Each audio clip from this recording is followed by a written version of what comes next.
আজকের ম্যাচে বাংলাদেশ ৩-০ গোলে হেরেছে, কিন্তু এই হারাটা এসেছে তিনটা বড় ভুল থেকে। প্রথম গোলটা আসে মাত্র ৮ মিনিটে, যখন বাংলাদেশের ডিফেন্ডার জায়ান আহমেদ বল ক্লিয়ার করতে গিয়ে নিজের জালেই পাঠিয়ে দেয়। এই ভুলটাই ম্যাচের মোড় ঘুরিয়ে দেয়। তার এই একটা ভুলের কারণে বাংলাদেশ শুরুর দিকেই গোল খেয়ে বসে, খেলোয়াড়দের আত্মবিশ্বাসও কমে যায়। দ্বিতীয় গোল আসে সেট পিস থেকে। কর্নার বা ফ্রি-কিকে বাংলাদেশের ডিফেন্ডাররা ঠিকমতো মার্কিং করতে পারেনি, আর সহজেই গোল করে ভিয়েতনাম। তারা হেড দিয়ে ক্লিয়ার করলেও পারত।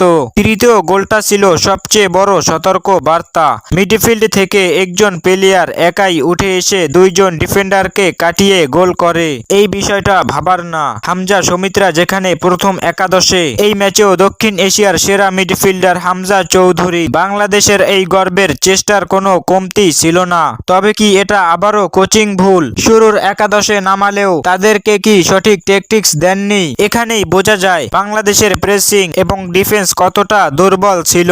আমাদের দেশের জাতীয় ফুটবলের সবচেয়ে বড় সমস্যা এখন একটাই, দুর্বল ডিফেন্স, যা প্রতিপক্ষের যে কোনো অ্যাটাকার সহজেই ভেঙে ফেলে। ডিফেন্সের এই দুর্বলতার কারণে বহুবার জেতা ম্যাচও হেরেছে বাংলাদেশ। সবচেয়ে গুরুত্বপূর্ণ বিষয় হলো, হামজা মাঠে থাকলেও মিডফিল্ড করতে পারেনি বাংলাদেশ। একটা দলে যখন প্রাণভোমরা থাকে, তখন খেলোয়াড়দের নিশ্চিন্তায় খেলা উচিত। মাঠে হামজা ছিল, চেষ্টা করতেছিল, কিন্তু বাংলাদেশ টিম তার সাথে তালে তাল মিলাতে পারেনি। পুরো টিম খারাপ না, কিন্তু তিনটা নির্দিষ্ট ভুলেই ম্যাচটা হাতছাড়া হয়ে গেছে। তবে যে যাই বলুক, ১৮০তম দল হয়ে ১০৮ নাম্বার দলের সাথে যদি বাংলাদেশ একটা গোলও করত, তাও আমরা বাঙালি দর্শকরা এটা নিয়ে খুশি থাকতাম। আজকে ম্যাচের এরকম ভুলগুলোর কারণে ম্যাচ হেরেছে বাংলাদেশ। আপনার মতে সবচেয়ে বড় ভুল কোনটা ছিল? কমেন্টে জানাবেন আপনার মূল্যবান মতামত।